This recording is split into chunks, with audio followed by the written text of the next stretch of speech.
Oke, Assalamualaikum warahmatullahi wabarakatuh. Nama saya Jeff dari kelompok 9. Di sini saya akan menjelaskan tentang Matters and Anderson. Nah, di sini saya mengambil paper dari Matters 2003 yang judulnya A Systematic and Comprehensive Methodology for Advanced Analysis of Produksi Data. Oke, kita lanjutkan. Nah, selamat datang buat teman-teman dan selamat mendengarkan presentasi dari saya. Nah, pertama itu introduction. Nah, di sini presentasi saya membawakan adalah metode yang tersedia untuk menganalisis data produksi, menyoroti kekuatan dan keterbatasan masing-masing metode. Metode ini termasuk yang dikembangkan oleh R. Fedkovich, Blasingame, Agarwal, Gardner, serta metode baru yang disebut Flowing Material Balance.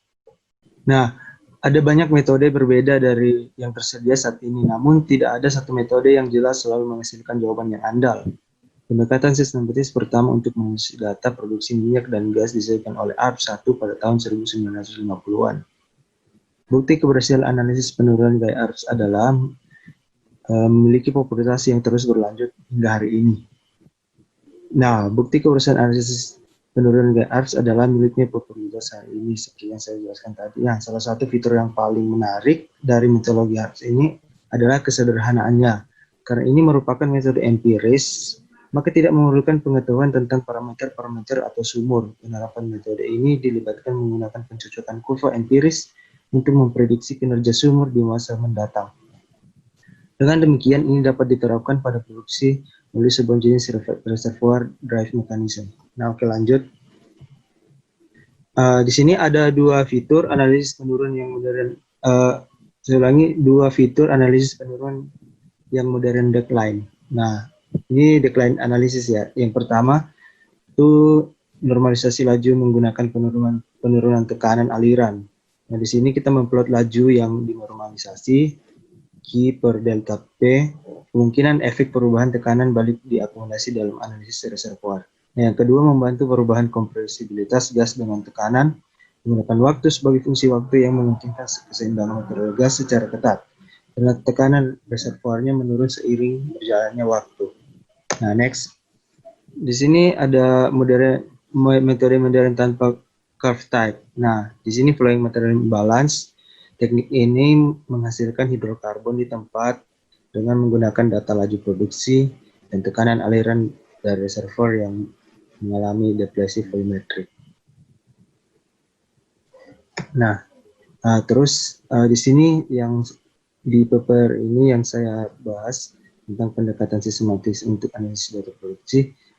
Nah, di sini disajikan ada tujuh pendekatan dan 7 metode. Yang pertama ARPS decline analysis atau exponential hyperbolic and harmonic, kedua Fedkovich type curve analysis, ketiga Blasingame type curve analysis, keempat Agarwal-Garden type curve analysis, nah yang kelima normalized pressure integral atau NPA, yang keenam flowing material balance, dan yang ketujuh modeling. Nah, ini adalah topik-topik bahasan pada saat ini. Yang pertama itu data preparation and diagnostic. Yang kedua type curve analysis. Nah, di type curve analysis ini terbagi lagi ada Fedkovich sama advanced type curve. Nah, yang di advanced type curve ini terbagi tiga bagian. Yang pertama metode Blasingame and Agarwal-Garden, yang kedua Blasingame type curve, yang kedua Agarwal-Garden straight time type curve, dan terus NPI. Nah, seterusnya yang ketiga adalah type curve less analysis. Nah, terbagi dua juga di sini yang bakalan saya bahas, yaitu ARPS atau traditional decline analysis, yang kedua flowing material balance. Lanjut. Yang pertama itu data preparation and diagnostic.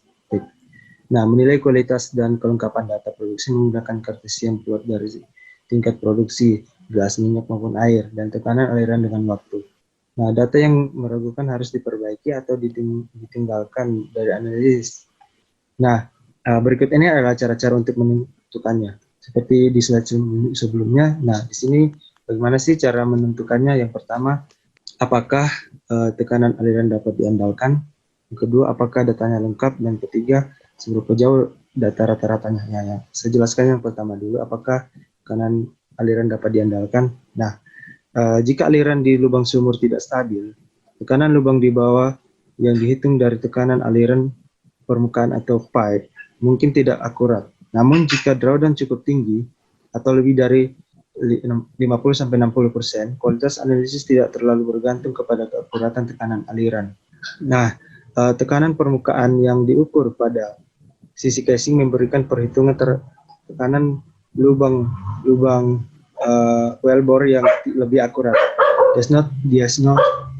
Diagnostik yang menunjukkan aliran sumur bor yang tidak stabil atau data tekanan bermasalah adalah yang pertama, data produksi yang bising atau data produksi yang tidak lengkap. Yang kedua, penurunan laju alir yang drastis atau tiba-tiba. Yang ketiga, kecepatan aliran di bawah ambang batas untuk pengangkatan cairan yang stabil. Yang keempat, penurunan produksi cairan secara tiba-tiba. Nah, yang kedua, apakah datanya lengkap? Nah, di sini bagian dari tekanan aliran biasanya tidak ada dari data produksi, terutama dari sumur di mana sistem pengukuran tekanan elektronik tidak ada sejak awal. Yang ketiga, cara menentukannya ialah seberapa jauh rata-ratanya. Nah, kualitas hasil dapat menurunkan secara signifikan dengan tingkat rata-rata yang dilakukan. Tekanan mengalir yang dirata-ratakan selama beberapa periode memiliki signifikan yang kecil, kecuali kondisi operasi stabil dan cukup konstan. Nah, selanjutnya, type curve analysis. Nah, tujuan utamanya adalah untuk menentukan resim aliran yang dominan dari data produksi, acting tak terbatas atau aliran radial, aliran rekahan, aliran sumur horizontal. Nah, transisi atau dimensi batas di sini atau bisa dibilang dipengaruhi oleh batas atau heterogenitas. Nah, untuk dominasi batas atau penipisan atau perpindahannya. Seterusnya, jika diagnosis menunjukkan bahwa aliran yang didominasi batas belum tercapai, tidak ada cara untuk memprediksi cadangan akhir atau flow di tempat yang pasti. Metode kurva tipe yang paling efektif dijelaskan di bawah ini bersama dengan kelebihan dan kekurangannya.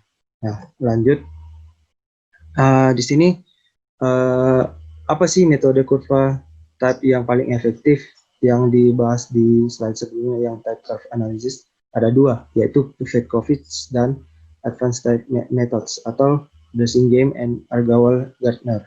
Nah, di sini saya akan menjelaskan deskripsi prosedur dan kelebihan dan kelemahannya. Untuk yang pertama, Petkovic terlebih dahulu.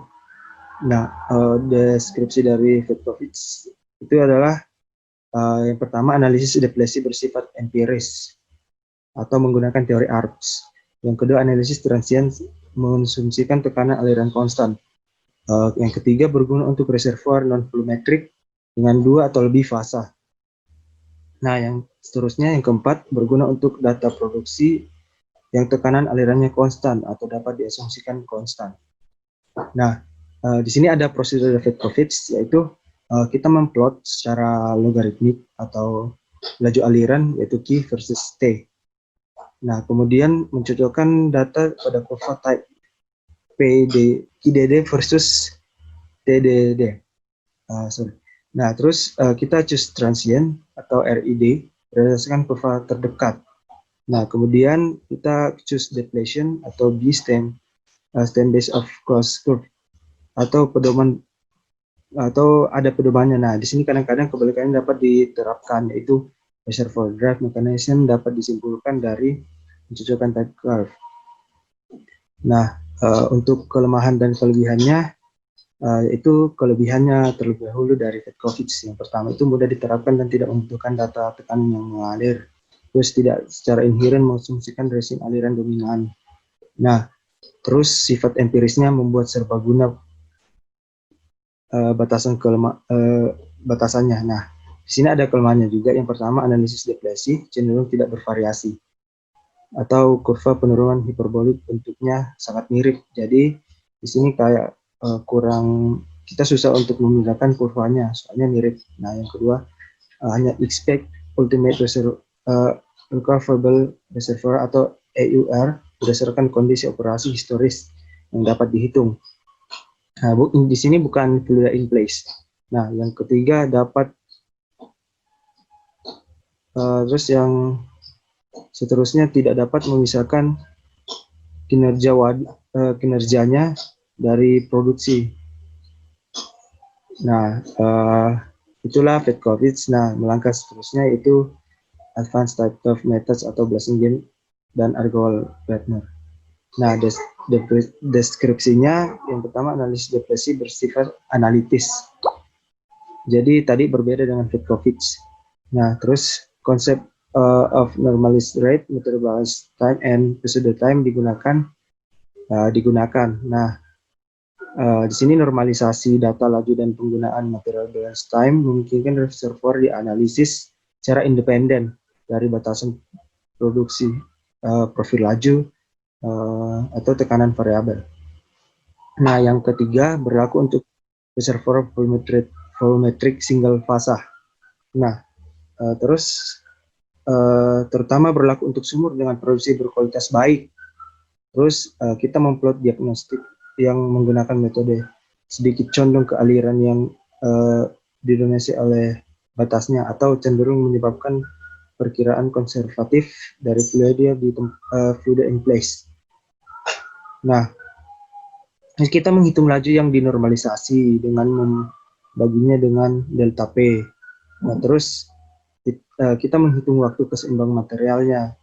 Kemudian secara logaritmik kita memplot tingkat normalisasi antara Q per delta P versus keseimbangan material atau pseudo.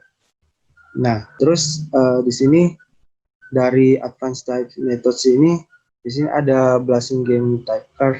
Nah, sorry tadi di sini ada sedikit keliruan. Jadi di sini dari advanced type curve methods ini ada dibagi 3 lagi, Blasingame type curve, Argall-Werner rate time type curve, sama Petkovic. Nah, saya jelaskan yang pertama dulu yang Blasingame type curve.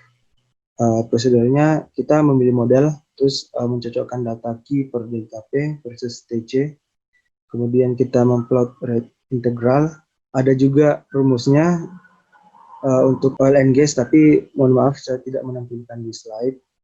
Nah, terus kita match complementary type curve antara Q DDI dan Q DDID. Terus di sini ada kelebihannya juga dari Blasingame type curve, yaitu konsep integral laju memungkinkan kurva jenis turunan yang relatif mulus, yang biasanya tidak mungkin untuk data penarikan. Nah, ada juga kekurangannya. Yang pertama, perhitungan integral laju sangat sensitif terhadap kesalahan waktu awal. Yang kedua, rate integral derivatif tidak langsung menampilkan penampilan resim aliran. Nah, terus yang agrawal di sini prosedur ada kita memilih metode radial atau horizontal dan lain-lain. Nah, kemudian kita mencocokkan data Q per delta P versus TC. Kemudian kita memplot tekanan terbalik 1 per DIR. Di sini juga ada rumus per DIR, tapi mohon maaf saya tidak menampilkannya di sini. Nah, di sini ada kelebihan dari agrawal juga. Kurva jenis turunan tekanan terbalik memiliki fungsi yang mirip dengan resim aliran.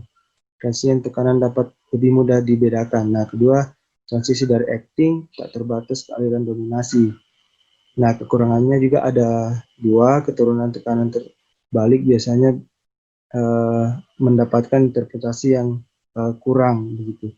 Nah, terus secara keseluruhan cenderung lebih tidak memiliki keunikan daripada Blasingame.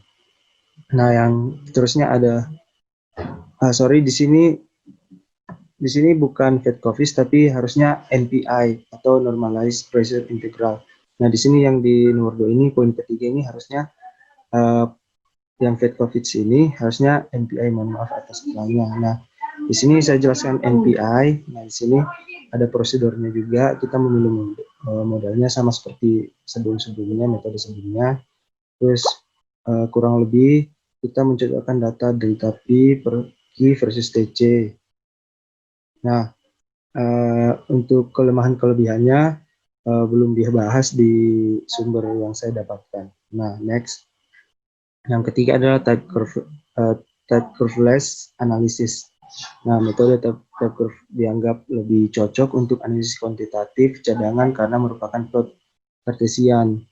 Nah, analisis fluida di tempat dilakukan setelah keberadaan aliran dominasi batas. Nah, dikonfirmasi dari diagnostik. Nah, next. Nah, di sini metode type curve yang paling efektif menurut type curveless analysis ada dua, metode ARPS atau traditional decline analysis. Yang kedua, flowing material balance. Nah, di sini saya akan mendeskripsikannya salah satu. Nah, ARPS ini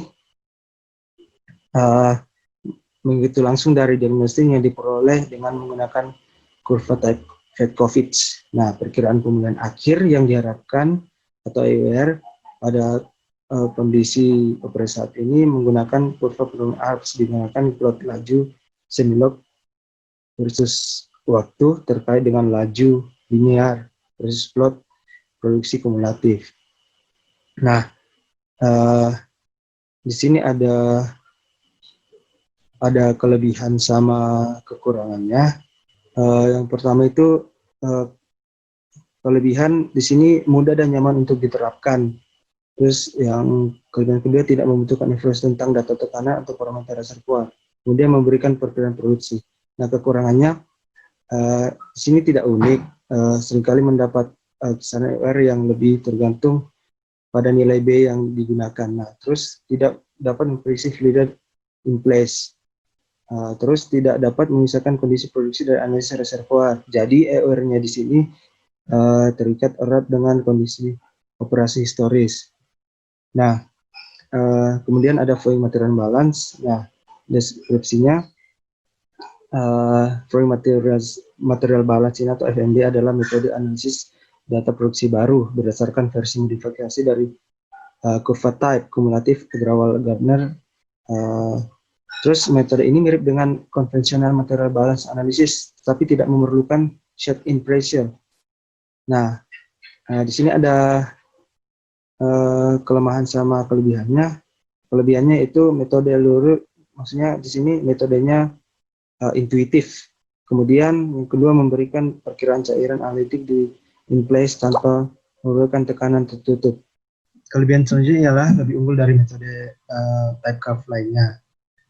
Nah, soalnya di sini ada diplot secara skala linear datanya. Terus data waktu akhir pada curve type cenderung agak dikompresi karena sifat logaritmik plotnya. Ada juga kekurangannya, hanya berlaku untuk reservoir yang mengalami deplesi.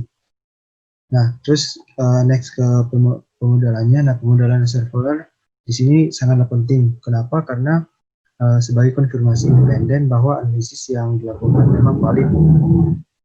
Solusi modal yang mendasari dapat berupa analitik atau numerik dan input diperoleh dari diagnostik dan analisis fluida di fluid and place yang telah dijelaskan. Nah, next ini berikut adalah contoh lapangannya. Nah, di sini bisa dilihat dalam contoh ini ARPS decline analysis akan segera signifikan menurut prediksi gas yang dapat dipulihkan di tempatnya. Nah, alasan utamanya adalah bahwa sumur mengalir dengan drawdown yang sangat rendah dan tekanan balik yang meningkat. Nah, parameter sumber atau reservoir adalah sebagai berikut. Nah, nilai PI-nya sini bisa dilihat sama nilai sama feed-nya berapa, bisa lihat. Nah, di sini sumur tersebut menghasilkan dry gas dengan kecepatan jauh di atas wilayah kritis untuk mengangkat cairan. Dengan demikian, wellhead pressure yang tercatat pada harian itu dianggap berkualitas baik. Grafik production dan calculation dry gas terhadap waktu ditunjukkan pada gambar 1. Nah, gambar 1 itu yang ini bisa dilihat bersama-sama ya. Gambar satunya. Terus Uh, Gambar satu juga menunjukkan plot type curve Blessing Game, Argyle Garden, dan NPI. Dari hasil ini terlihat bahwa produksi sumur masih mendominasi batas. Nah, indikator yang jelas dari ini adalah keunikan posisinya. Untuk semua metode menunjukkan plot analisis Cartesius. Nah, jadi analisis Cartesius ini ada di gambar 2. Nah, ini gambar 2-nya untuk analisis Cartesius. Bisa dilihat bersama-sama. Nah, terus, nah, analisis eksponensial menunjukkan IR sekitar 3 BCF. Sisi kanan adalah mengalir plot, material balas. Nah, objek diperkirakan berada di urutan 23 BCF. Nah, jika tekanan pengabaian 300 PSI diasumsikan, maka IR harus berada di urutan 18 BCF. Nah, sekilas tampak ada perbedaan besar di antara keduanya. Nah, namun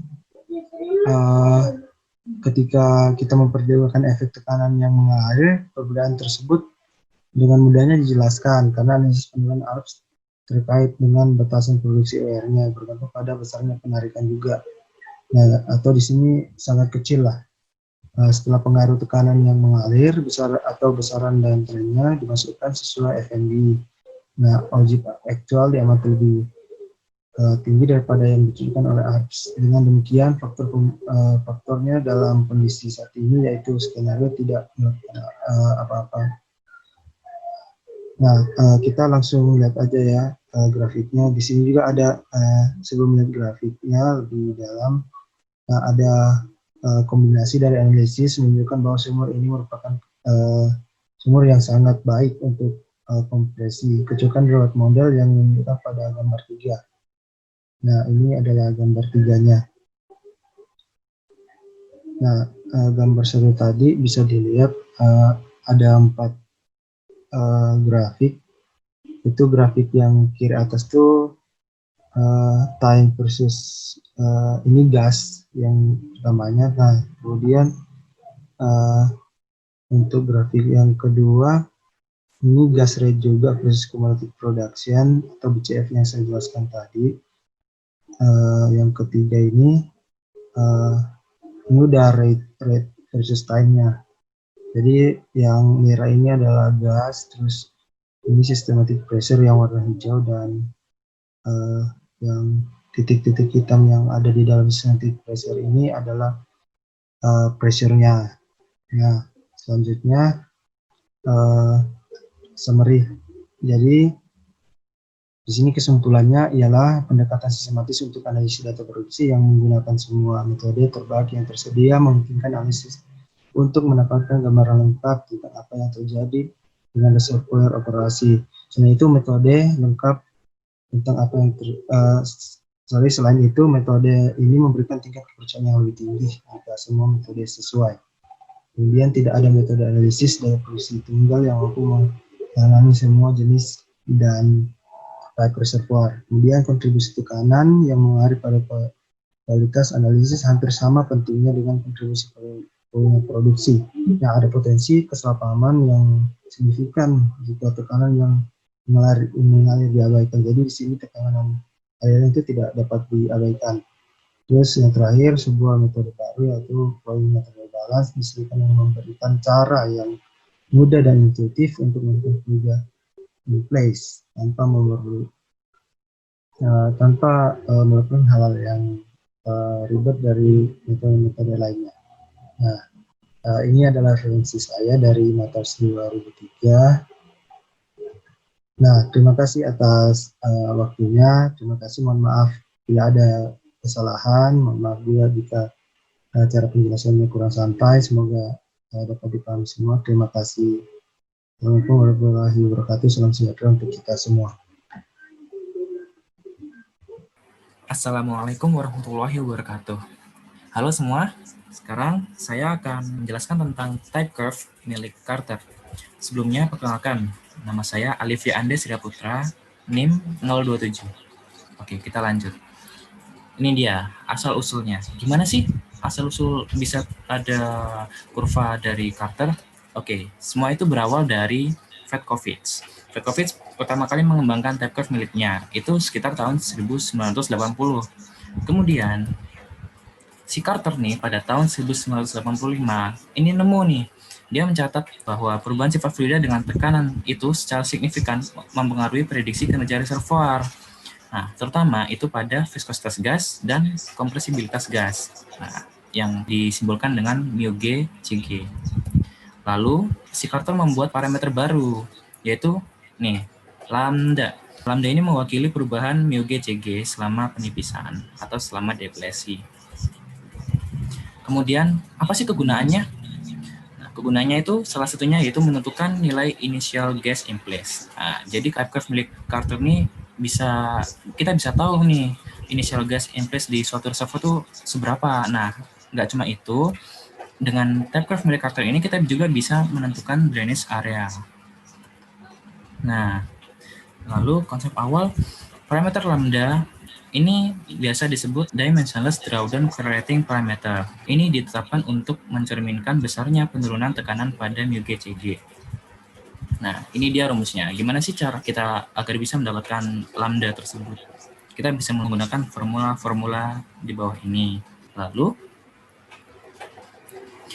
nilai lambda itu setelah kita masukkan rumus formula tadi, itu akan menghasilkan rentang nilai dari 0,55 sampai 1. Bila rentang itu tidak mungkin, berarti ada salah perhitungan. Nah, untuk special case, jika lambda sama dengan 1, itu menunjukkan efek drawdown yang dapat diabaikan. Nah, itu sama seperti B sama dengan 0 pada decline curve eksponensial milik Fredkovich. Lalu, type curve milik Carter ini didasari oleh 4 parameter dimensionless. 4 dari itu adalah waktu, laju alir, lambda yang sudah kita bahas tadi, dan parameter dimensionless geometry. Ini disimbolkan dengan apa ini? Ini seperti huruf N, tapi ini adalah huruf H Yunani. Ini dibacanya eta. Oke, ini adalah kurva yang digunakan oleh Carter untuk menentukan kurva miliknya. Kalau kita perhatikan di sini, ini di bagian sini dan sini ini agak berbeda ya. Ini bagian ini ada kayak agak lurus gitu ya, sedangkan ini udah agak melengkung. Ini yang di bagian sini ini menandakan bagian laju alir yang masih transient. Lalu setelah masuk ke sini ini sudah steady state pressure. Oke. Lalu kita langsung aja ke cara penggunaannya. Gimana sih kita menggunakan kurva ini untuk bisa menemukan initial gas in place dan drainage area itu? Semua itu bermula dari lambda ini yang kita bahas sejak tadi. Kita pertama tentukan dulu lambdanya berapa. Nah, lalu kita plot. Apa yang diplot? Data produksi, yaitu nih QD dan TD, laju alir dan waktu. Nah, lalu setelah kita plot, kita cocokin. Kenapa kok dicocokkan? Karena di sini kita ngeplotnya itu yang sudah dimensionless nih, laju alir yang sudah dimensionless. Nah, kita cocokkan nanti dengan yang nilai Q yang real. Nah, lalu ini kalau misalnya masih belum paham, kita langsung nanti ada contoh soal di situ, semoga bisa lebih paham di bagian contoh soal. Nilai eta ini juga nanti bisa didapatkan dari setelah mencocokkan plot kurva tadi. Oke. Lalu setelah kita mendapatkan nilai QD, TD, Q dan T dan eta, kita akan mencari nilai delta G. Delta G ini apa? Ini adalah rata-rata perkiraan gas yang akan diperoleh. Ya, masih berupa rata-ratanya. Nah, setelah kita mendapatkan nilai rata-ratanya, baru kita bisa mencari nilai initial gas in place-nya dengan formula yang seperti ini. Lalu, setelah kita mendapatkan nilai GI atau initial gas in place, kita bisa mendapatkan nilai A. A ini apa? A ini drainage area. Nah, tentunya kita di sini ada parameter BGI. BGI ini adalah gas formation volume factor. Ini nanti formulanya akan dibahas di bagian contoh soal ya. Oke, lalu setelah itu kita lanjut ke bagian contoh soal. Nah, di sini si Carter ini udah menyediakan nih contoh soal untuk memperjelas lagi gimana cara memakai kurva ini untuk mendapatkan nilai initial gas in place dan drainage area. Nah, di sini udah disediakan data reservoir dan data produksinya. Nah, setelah itu, ya, calculate the initial gas in place and the drainage area. Langkah pertama tadi kan kita harus menentukan nilai lambda. Nah, dengan formula yang seperti ini. Namun kalau misalnya kita lihat lagi, tadi di bagian diketahui, kita sudah menemukan nih, udah ditentukan lambdanya sebesar sekian, 0,55. Jadi kita tidak perlu repot-repot lagi, jadi kita bisa langsung lanjut ke langkah selanjutnya, yaitu plot data produksi. Coba data produksi tadi coba kita hitung. 1, 2, 3, 4, 5, 6, 7, harusnya ada 13 ya.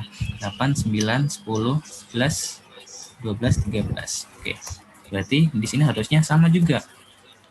1, 2, 3, 4, 5, 6, 7, 8, 9, 10, 11, 12, dan 13. Oke, udah cocok.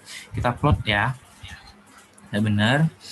Nah, lalu selanjutnya kita harus menentukan match point. Match point itu apa? Match point yang seperti yang sudah saya bahas tadi. Di sini kan di kurva ini ada bagian transient dan ada bagian PSS atau pseudo steady state. Nah, match point itu biasanya ketika kita udah dari transient pas mau masuk ke bagian pseudo steady state, nah itu ada match point-nya. Berarti kita ada di, nah ini dia titiknya. Ini adalah match point-nya. Nah, setelah kita menentukan match point tersebut, kita cari nih, dia ada di mana datanya. Kita dapatkan KD-nya, ya, TD-nya 1,1 ya kan, di sini. Terus untuk KD-nya 0,605, udah sesuai ya. Di sini, ini sekitar 0,0656. Nah, dari KD dan TD ini kita bisa mendapatkan nilai Q T. Ini kita sudah dicocokkan. Nah, dari nilai ini kita bisa mendapatkan nilai eta. Nah, lalu setelah kita mendapatkan parameter ini, kita lanjut untuk menentukan data delta G. Nah, yang mana delta G ini membutuhkan nilai yang kita barusan cari nih setelah pencocokan tadi. Nah, kita masukkan nilai Q kan 1. Oke. Terus T-nya 1000, benar. Lalu eta-nya 1,045. Lalu KD-nya 0,605, udah sesuai. Lalu TD-nya 1,1, udah sesuai. Dan lambda yang sudah diketahui sejak awal 0,55. Lalu didapatkanlah nilai delta G sebesar 2860 mmSCF. Setelah kita mendapatkan nilai delta G, kita akan menghitung nilai GI. Nah, ini akan membutuhkan nilai PI dan ZI ini dari mana? Nah, dari yang diketahui tadi. PI kan diketahui 5.400. Nah, ZI-nya mana? Loh, kok nggak ada? Nah, ZI-nya itu menyesuaikan. Kalau ini 5.400, kita cari di sini. Ini kan udah dekat nih, 5.400. Kita geser ke sini. Nah, kita dapat nih 1,0418. Kita masukkan di sini. Ya kan? Ini sama. Nah, terus PWF. PWF itu mana? Nih, diketahui juga sudah ada 500 PSI. Lalu ZWF-nya kita interpolasi di bagian sini. Ini kan antara ini ya, 1 sampai 600 itu ada 500. Nah, jadi kita interpolasi di sini. Kita dapatkan nilai sekitar 0,970. Oke. Nah, lalu dari perhitungan ini kita mendapatkan nilai initial gas in place sebesar 3.176.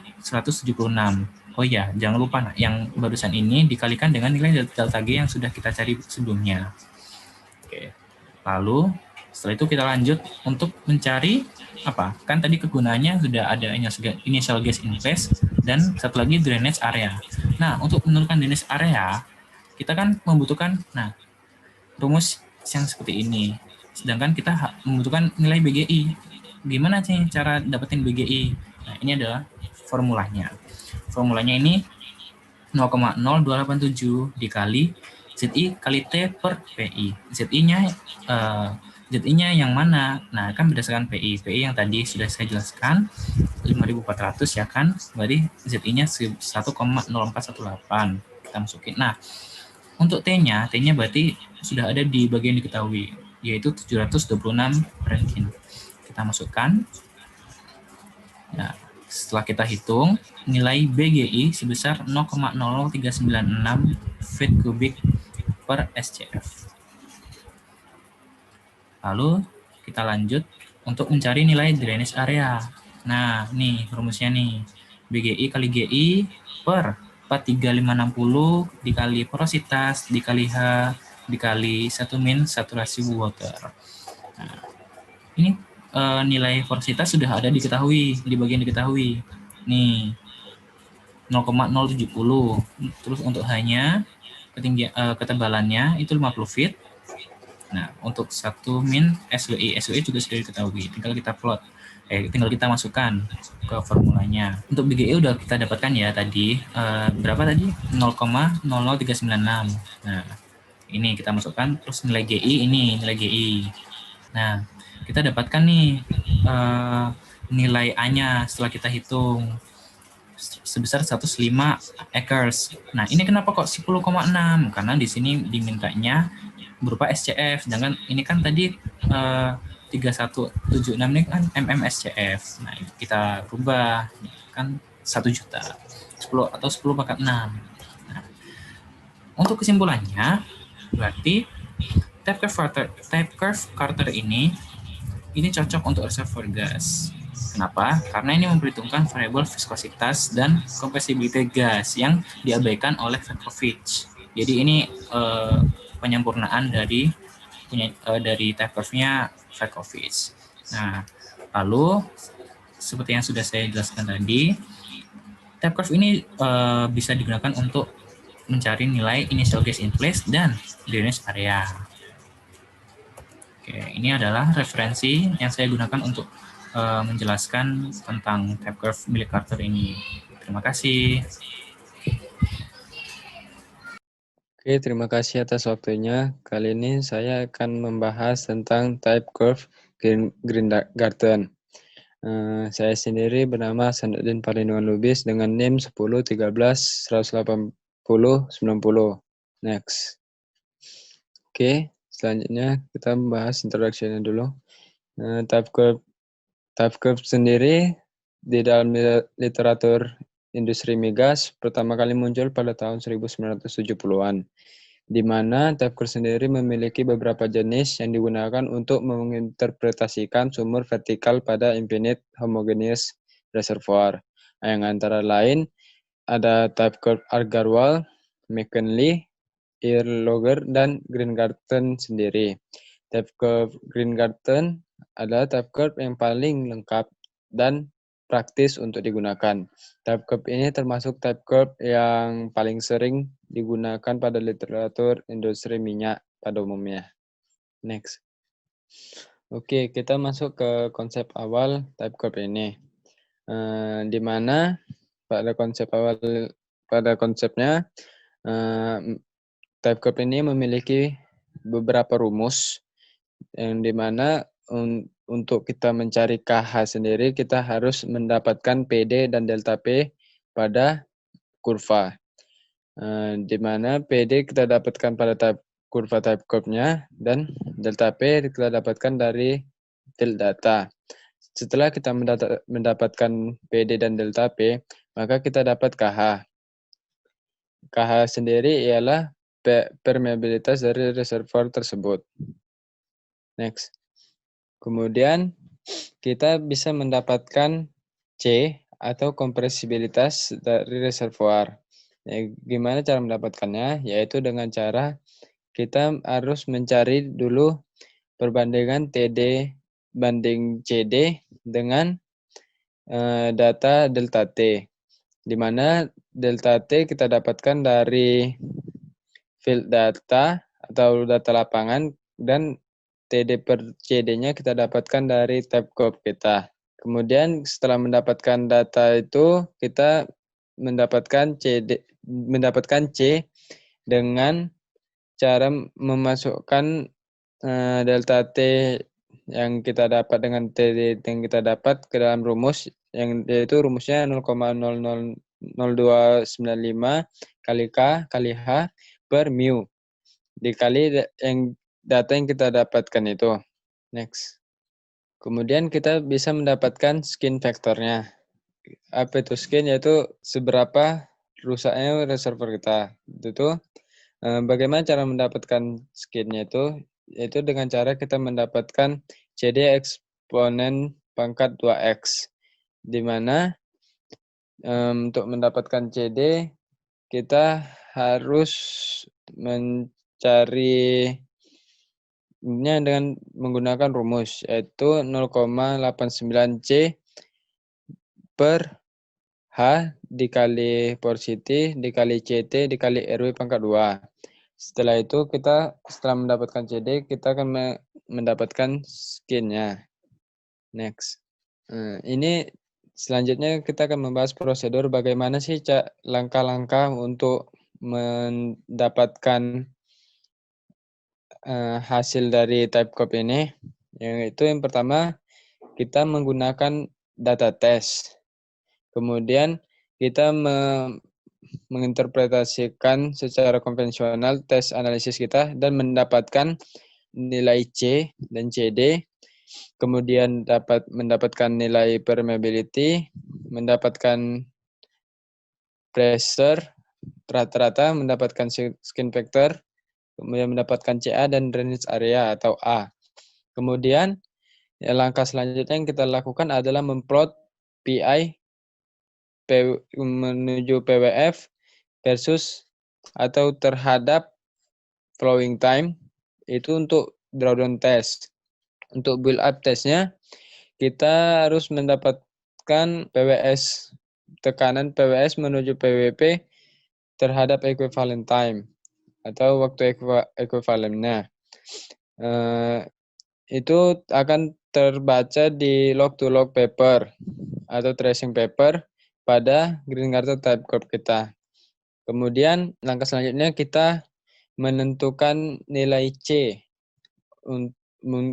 baik untuk drawdown test ataupun build up test. Kemudian kita mengestimate dimensionless wellbore storage coefficient, yaitu menggunakan rumus CD, di mana CD itu sama dengan 0,8936 per porosity kali H kali CT kali RW pangkat 2 baru dikali C. Next.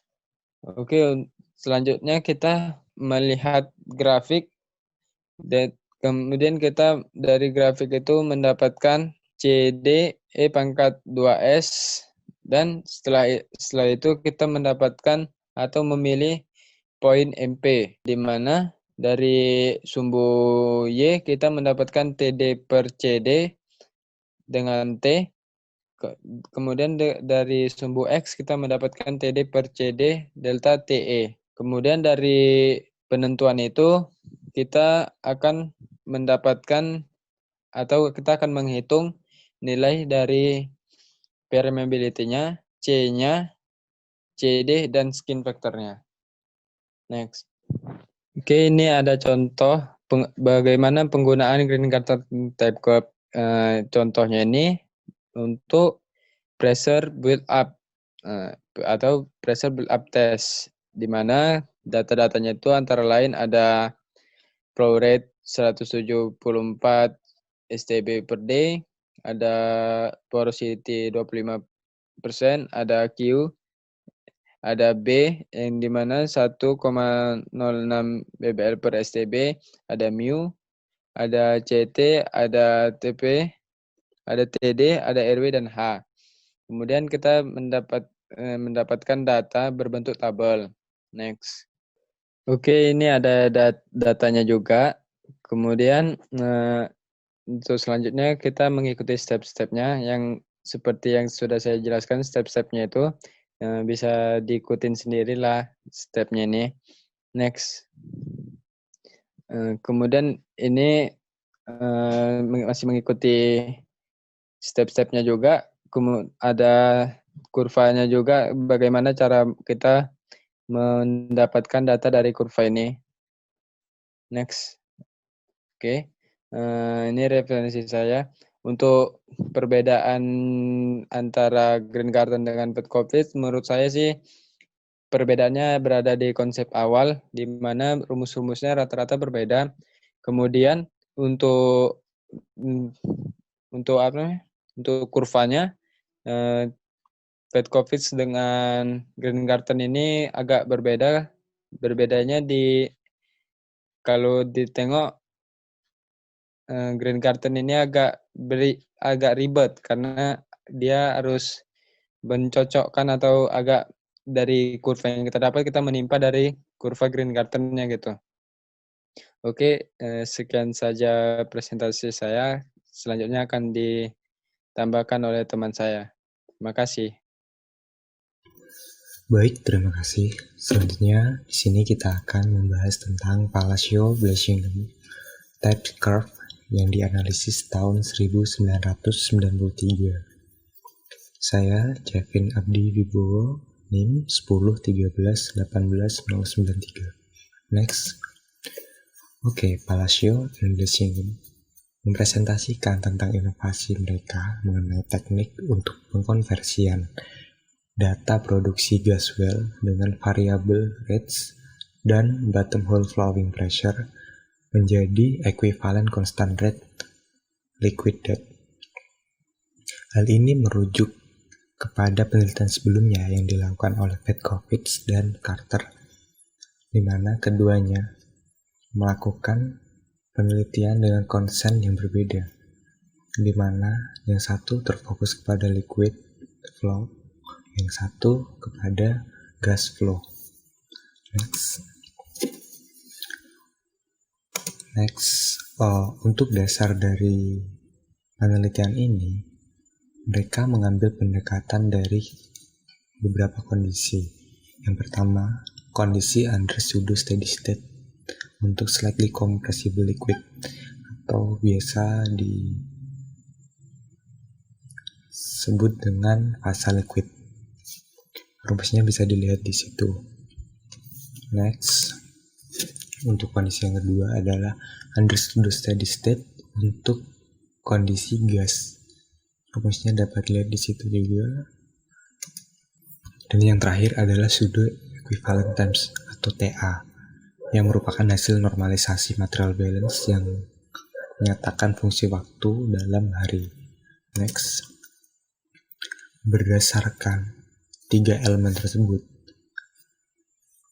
Palacio mengkombinasikan ketiganya menjadi suatu kurva di mana elemen yang berupa material balance relation, pseudo steady state equation, dan normalis material balance fungsi waktu atau TA tadi menjadi integral function atau QDDI yang rumusnya dapat dilihat, dan derivative of integral function atau QDDID yang rumusnya juga dapat dilihat juga. Dari kedua komponen tersebut, Palacio menghasilkan suatu kurva yang dapat dilihat kurvanya, di mana kurva tersebut merupakan hasil plot nilai integral function atau QDDI dan derivative of integral function atau QDDID dengan TDD atau fungsi waktu itu tadi.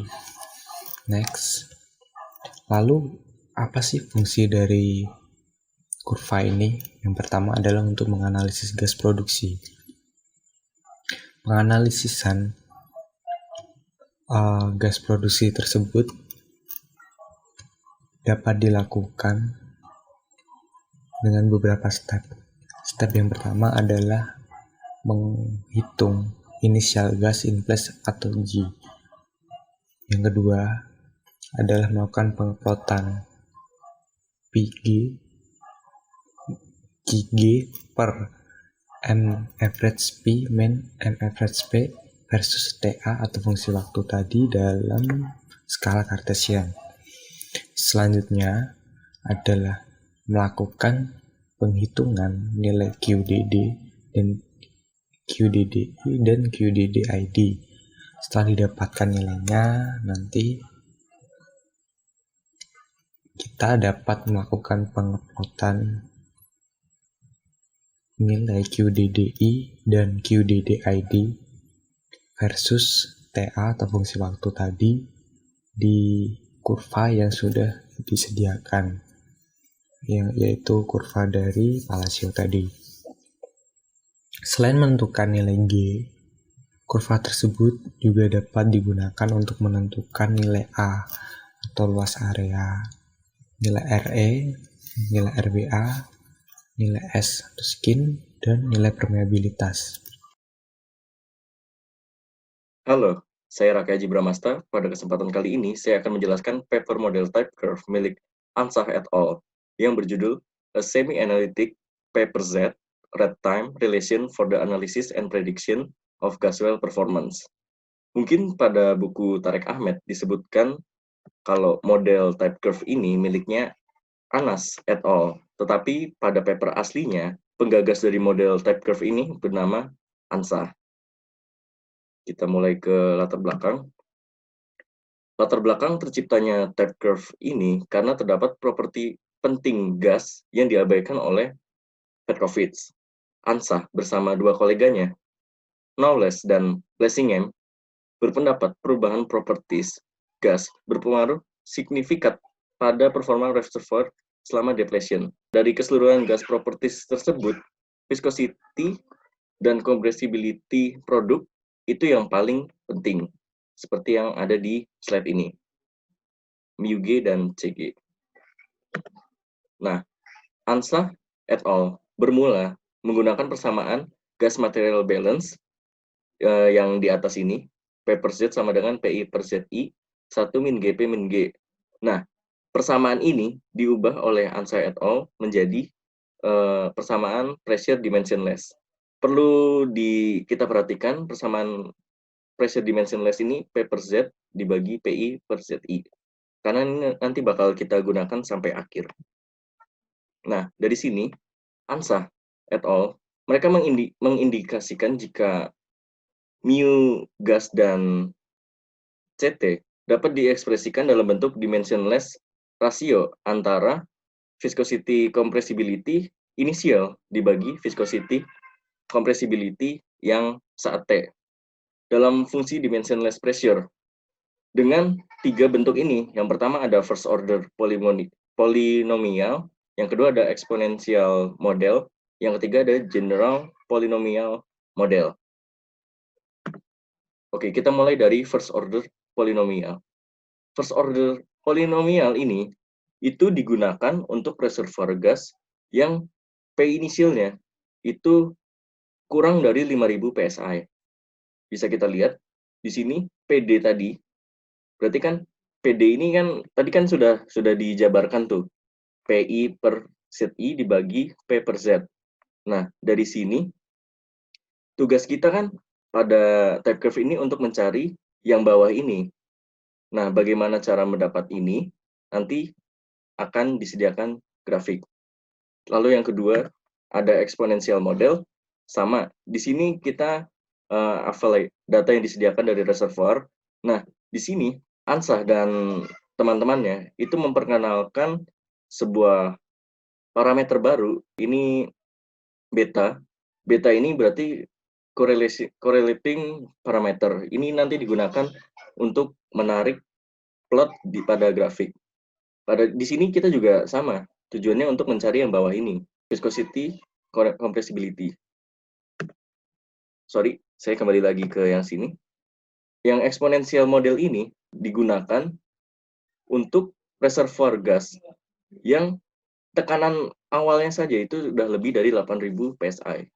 Lalu yang ketiga, untuk general polynomial model, ini digunakan untuk setiap range pressure. Seperti yang saya jelaskan tadi, untuk penarikan plot, kita pertama menentukan PD-nya dari P per Z dibagi PI per Z. Ini dari sini kita hitung, kita dapatkan angkanya, kita tarik ke atas menuju ke P inisial. Dari P inisial ini kita tarik ke kiri. Jadi kita dapat rasio dari yang kita butuhkan. Nah, Ansah et al. Juga membentuk fundamental form untuk stabilize gas flow equation seperti yang di sini dengan dimensionless BHP bottom hole pressure sebagai berikut. Di sini ada productivity index, yaitu sini ada compressibility total inisial, seperti yang ada di slide. Nah, untuk grafik type curve dari first order polinomial itu seperti ini. Jadi kita plot di flow rate dimensionless. Ini DD ini artinya dimensionless untuk depletion. Yang ini terhadap waktu juga dimensionless untuk di grafik ini. Di sini ada parameter yang tadi correlating parameter yang beta. Ini sama untuk yang eksponensial juga. Kita di grafik antara flow rate dengan time dalam dimensionless. Yang general polynomial juga seperti itu. Lalu type curve ini menurut ANSA dapat digunakan untuk mencari pertama original gas in place atau OGIP, terus lalu ada productivity index, ada reservoir drainage area, formation permeability, skin factor. Terus jika memungkinkan kita juga bisa menentukan type and strength of the reservoir drive mechanism, future performance of individual well, sama estimate ultimate recovery. Oke, di sini pada paper dari ANSA et al. Ini, dia juga memberikan example case seperti yang ada di slide ini. Jadi ada gas well dengan fluid property dan reservoir property seperti yang sudah ditampilkan. Nah, pertama-tama bagaimana cara mengerjakannya? Di sini kita lihat kita sudah diberitahu untuk mengerjakan menggunakan first order polinomial. Yang grafik yang ini ya. Nah, dari grafik ini kita bisa menentukan Q dimensionless-nya, terus Q gasnya, terus time dimensionless-nya, time-nya, terus reservoir dimension. RE itu radius eksternal dalam dimensionless. Nah, begitu kita tadi plot di sini, terus kita dapatkan ini, hal yang pertama yang bisa kita cari itu productivity index-nya. Jadi menggunakan rumus yang ini diketahui, ini dari yang plotting yang kita dapat tadi, sehingga didapatkan 743,758 SCF per day PSI. Lalu dari productivity index, kita juga bisa menghitung original gas in place. Dengan rumus yang ini, tadi kan kita sudah menghitung productivity index-nya, jadi kita tinggal masukin ke rumus ini, didapat 2,834. Lalu dari situ kita juga bisa menghitung reservoir drainage area-nya. Dari sini, dari rumus ini tinggal kita masukin angka-angkanya, dapat reservoir drainage area-nya. Nah, tadi kan di plot kan kita diperoleh reservoir radius eksternalnya itu kan sebesar 28. Nah, ini untuk mencari formation permeability, tinggal kita masukin aja ke rumus yang ini, dan kita dapat untuk case ini, permeability-nya itu sebesar 0,06789 milidarcy. Untuk skin factor juga sama, kita hitung dari radius eksternalnya dulu, kita convert ke wellbore, ke RWA, terus kita dapat skinnya.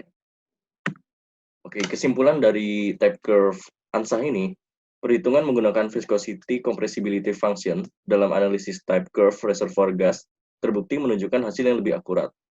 ANSA et al. Merekomendasikan penggunaan persamaan Knowles. Knowles itu tadi yang saya sebutkan, koleganya ANSA, untuk menganalisis data laju produksi dari reservoir gas bertekanan rendah dan solusi eksponensial untuk menganalisis sistem reservoir bertekanan tinggi. Ini referensi yang saya gunakan, paper dari ANSA.